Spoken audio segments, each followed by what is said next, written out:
Hey guys, how's it going? So, for this week's video, we're gonna, as always, going to be doing something just a little bit different. Um, I thought we would talk about something that is kind of interesting, maybe a little bit different. It's totally different than anything we've ever done before. As you can see, we're inside today. It is actually kind of nasty outside, so we won't be playing outside today. So anything I had planned for outside is going to have to be for a different video on a different day. So one thing I want to kind of talk about for a brief second before we get into this. So I've put a lot of thought into this, and what I've kind of come up with is I wanted to be able to show you guys that, one, you don't have to have a lot of money to get into this type of hobby. Two, you don't have to go out and buy some junky clunker car that is you're just gonna sink a lot of money into, and maybe be happy with it, maybe you won't, maybe it might take you 10, 15, 20 years down the road. But I mainly wanted to reach out in this video in the sense of, there's a lot of people who might love vehicles and might love cars and want to be part of the car world, but they might not necessarily have the financial ability, or they might not have the knowledge, or they might not just want to sit around and have to watch video after video after video on how to do something. And I totally get that. But also, not everybody has the time. I know time is the essence of everything. So, but to kind of get you on the same thought, you can be part of the car community, the automotive car culture, if you will, and not have to spend a lot of money, and you don't have to go out and hunt for clunker cars or hope that you can find parts for these clunker cars, what have you, because obviously the older the car is, and depending on how desirable it is or how undesirable it is, determines on how easy or hard it is to get parts for these said cars. As an example, my Nissan, parts all day long, easy to come by, super cheap, what have you. My Corolla, it's not a desirable car, it's more in that category of like a niche type car, so parts for it a little bit harder to obtain unless you're going completely OEM, and then it's eBay, Amazon, that type of stuff. Not a lot of salvage yard cars are going to be, a lot of those got crushed out in the 90s and early 2000s when they were doing the cash for clunkers things. But anyway, what I want to talk about is, again, maybe you don't have the financial ability, or you don't have the know-how or the tools or what have you, but you want to somehow be part of the car culture that a lot of us, especially you if you're watching this channel, are probably really passionate about, such as people like me and a lot of other YouTubers that do this, and a lot of people out in the world who don't do this. The car culture is just a big world. But I wanted to get you on the right track. So just to prove a point of, you don't have to have a lot of money to do this, I'm going to flip this camera around and I'm going to show you what we're talking about. And it's kind of a fun little cool way to not only get yourself into this, you can get dad into this, you can get mom into this, you can get your kids into this. And what we're going to be talking about are model kits and die cast. So let me flip the camera around and we'll get started. So here's what I'm talking about. So you think model cars, you usually think, you probably don't think about model cars in this sense. You probably think about model cars as you go to the store, you see like a 1/24th or 1/25th scale car fully done in the box. That is not what these are. These are what we consider hobbyist model kits.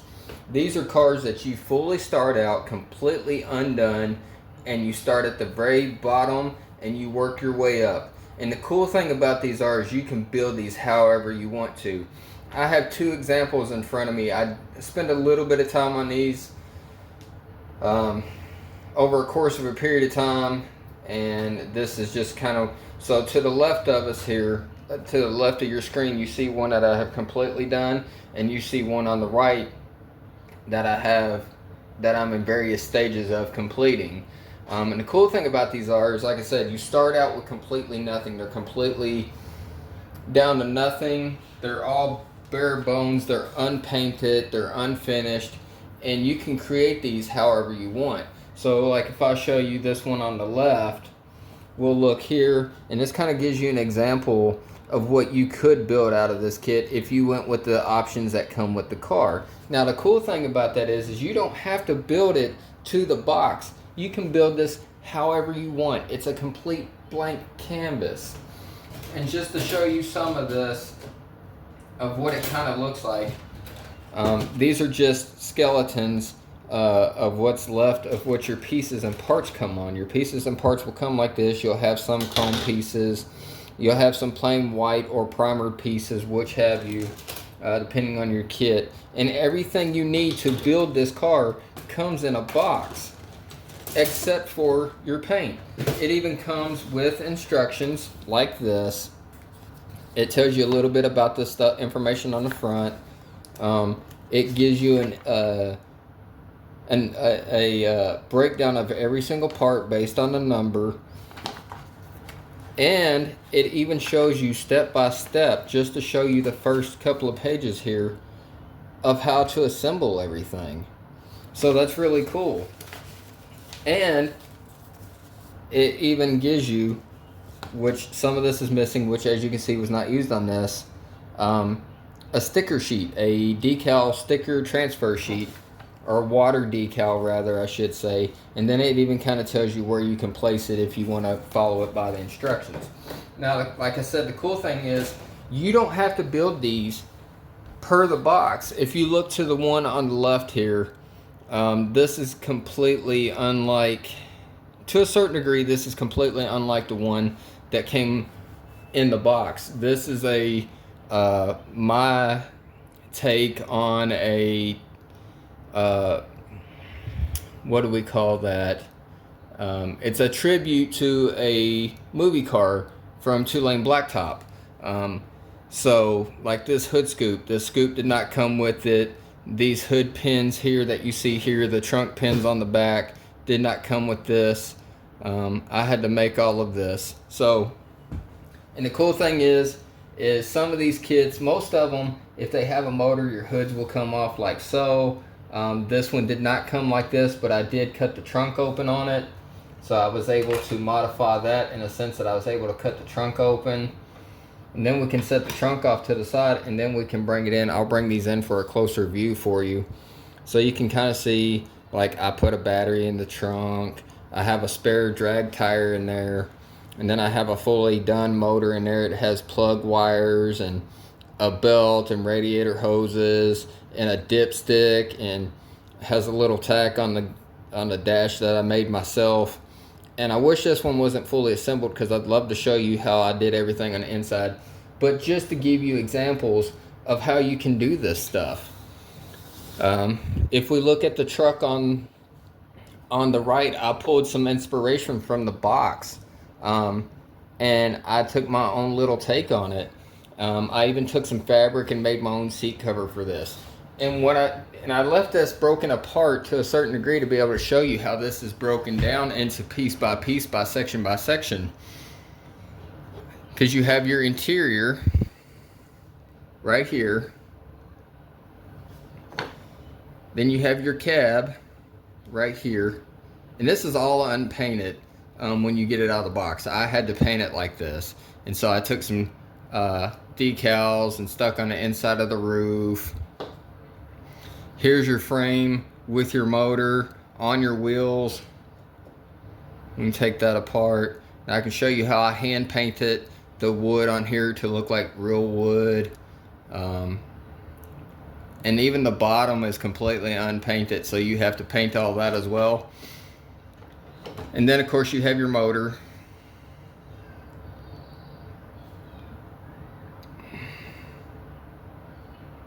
Which, you know, you can make these as realistic or as unrealistic as you want. So like as an example for this one, I added my own plug wires. It did not have that. I painted it to look like this. This whole casting was originally in white. And then if I bring the frame over, which is fully assembled already, except for the wheels are just kind of sitting on there. You can kind of see how it has actual front suspension pieces on it. I made my own brake lines, which I don't know how well that'll pick up in there, but I made brake lines just to kind of simulate brake lines running through there. You have shocks. You have your leaf spring suspension in the front. You have your exhaust, which is not finished. You have your X-frame style frame, a dry shaft rear end, leaf spring under the back half. You have your gas tank. If I flip this over like this, now you can see the rear end with the gas tank. You can see your wheels, and I even made my own little valve stems for it, so it looked realistic. This is just a cool example on a smaller scale of what you guys can do to be able to get into that kind of car culture. It just goes to show. So I'll give you a brief breakdown. I can't completely break this down like on the money aspect because it's obviously not done.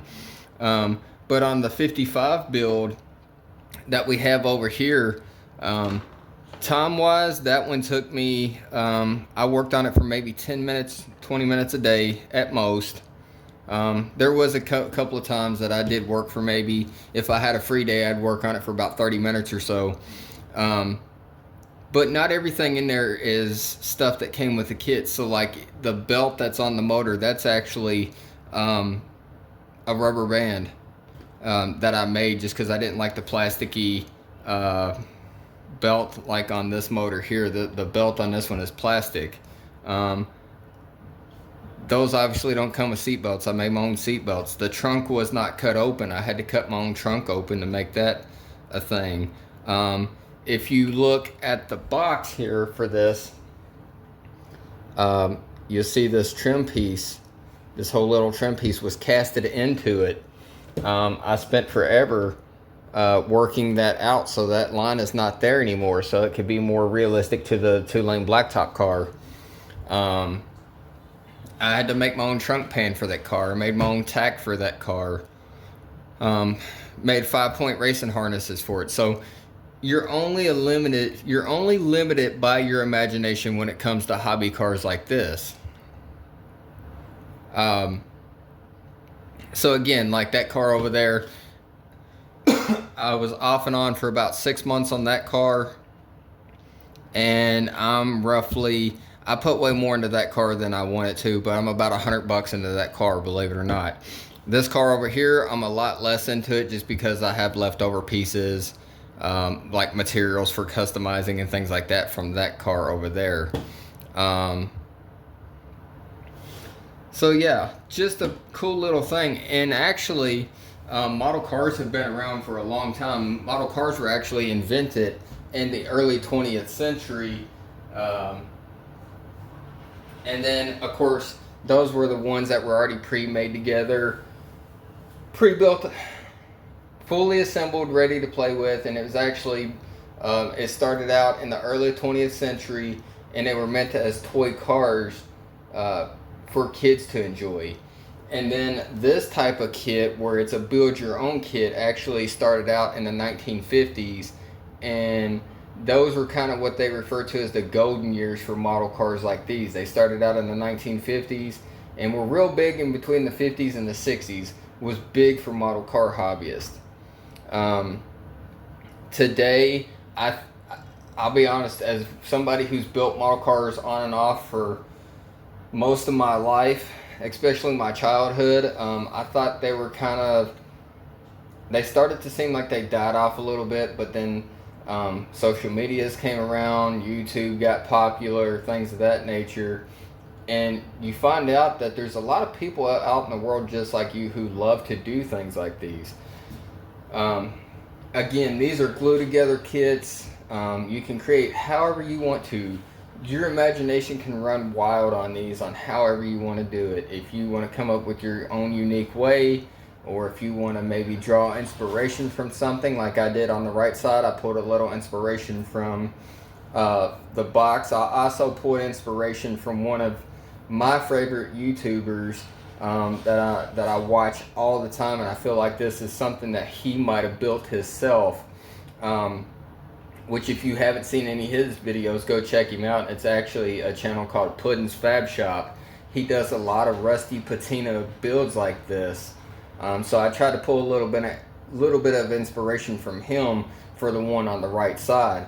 Kind of built it to how he would probably build it, but also pull a little bit of inspiration, not only from him, but from the box and some videos and things of that nature that I've seen, or just pictures or stuff at car shows.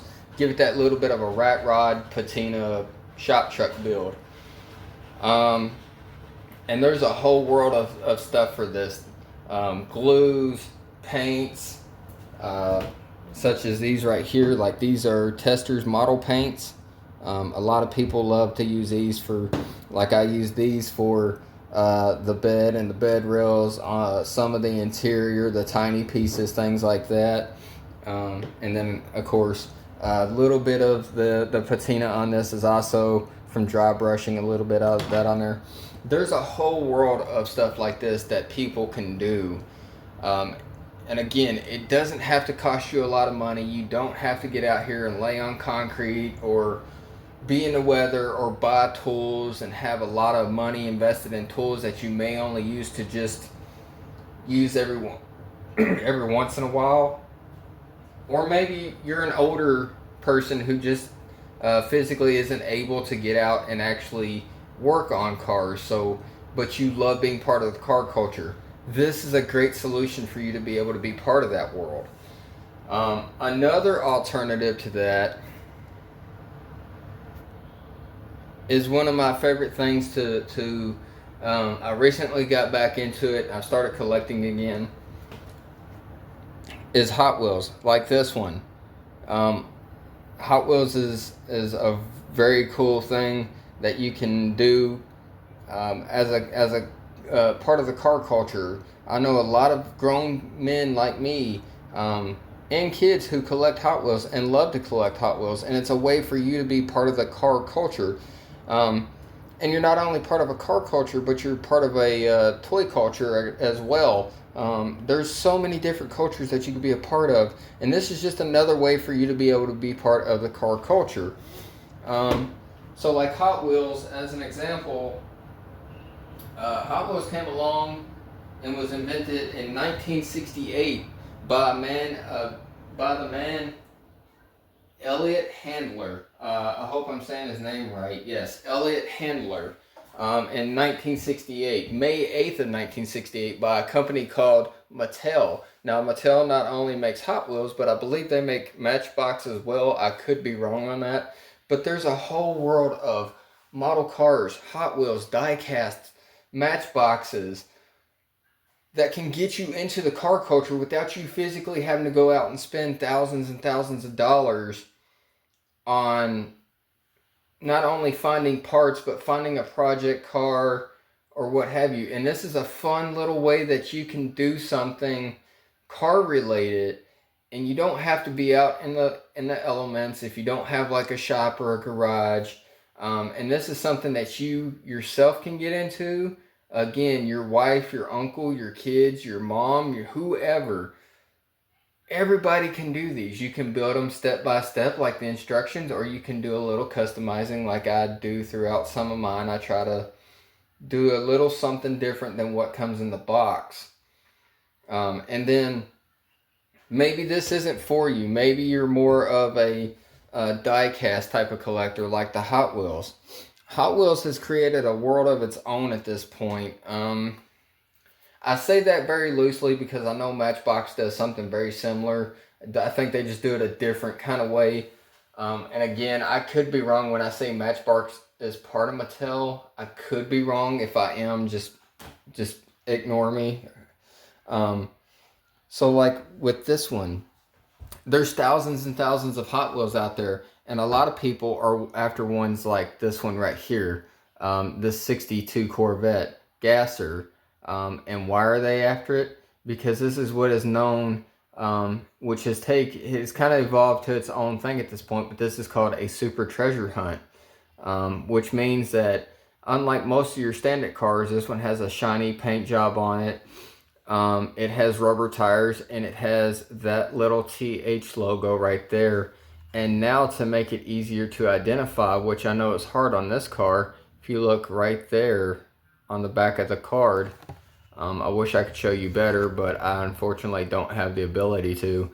It's called a super treasure hunt, and by that little logo will identify it. Some of your earlier cars back in the, I believe, 70s, 80s, and 90s, right here would have like a little treasure box right here to indicate that you just found a treasure hunt. This is just a couple of different ways that you can get into the car culture. There's so many other ways as well. There's full 125th scales, 164 scales die-cast models that you can collect and just display and kind of enjoy.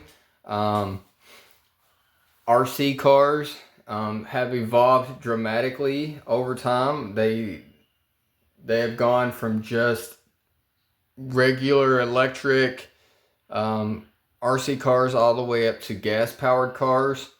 But again, this is just a way for you to be able to enjoy this type of culture. I know for me, when I can't work on my own physical cars, or I don't need to, this is a way for me to be able to enjoy some of the stuff that I like to do, like try to make something look realistic, or do my own take on something that I know I would never be able to afford, like this 55 gasser or this 37 Ford pickup truck. And be able to build it and imagine it in the way that if money was no object and I had this laying in my garage or had this sitting in my driveway, how would I do it? And this is just a fun, cool little way that you can do it and not have to break the bank or have the wife or significant other mad at you.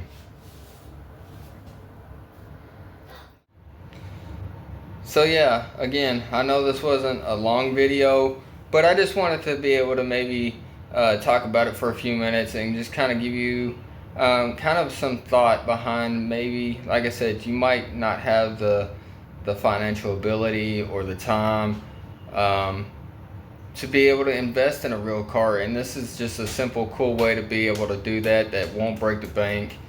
You can do like I did, and you can spend a little bit of time a day or every other day, or if it sits around forever, it doesn't hurt anything because, well, it's all plastic and you can keep it contained into a nice little box, and then when you're done, you can have something cool that you can display on a bookshelf or on a desk or at work or what have you, to kind of just be able to, again, be part of that car culture and not break the bank.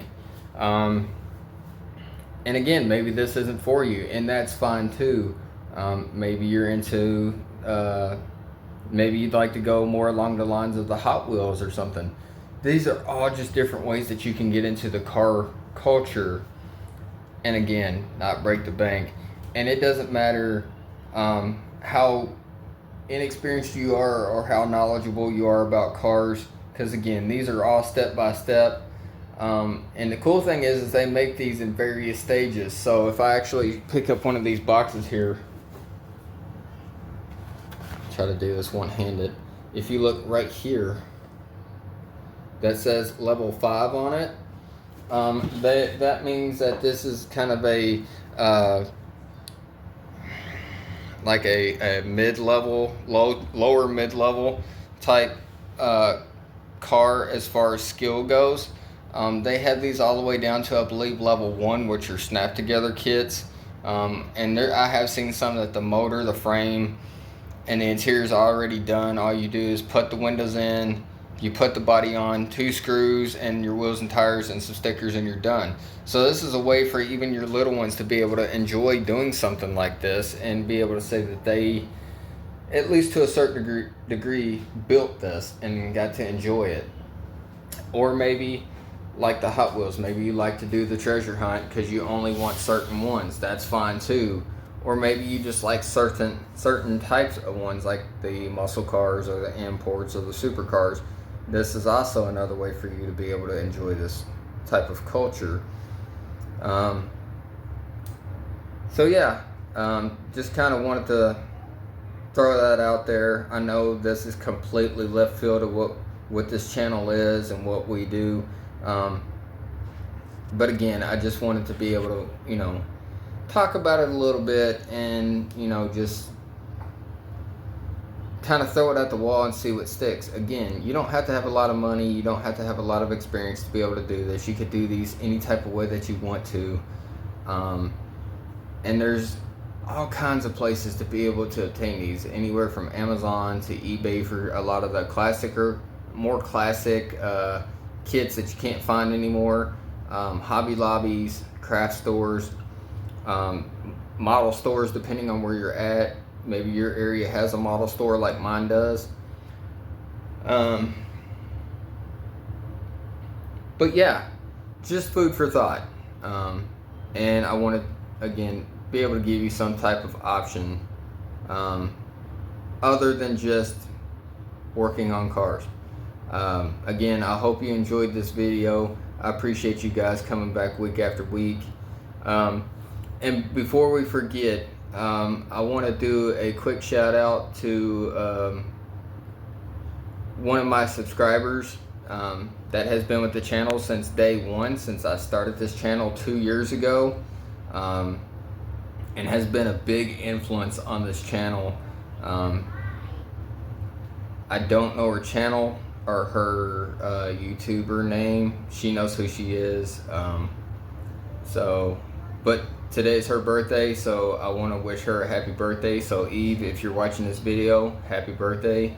I hope you enjoy it. And thank you for all the support and all the effort that you've put into this channel along with me. And yeah, thanks to all you other subscribers out there as well who have followed me through thick and thin. Again, a lot of you that know me on a personal level, or if you just enjoy some of my videos or you've learned something from my videos, thank you guys as well. Again, we started this channel. I started this channel about 2 years ago. I've had a lot of people in the background that have helped me with this and helped me get to the point that I'm at now. Everything from my logo to my hats to my t-shirts to all of it. And it's been a fun ride, and I hope we can make this channel grow bigger and better, and hopefully be able to present you with content for years and years to come. That's it for this one. As always, like, share, and subscribe. I'll see you guys in the next one.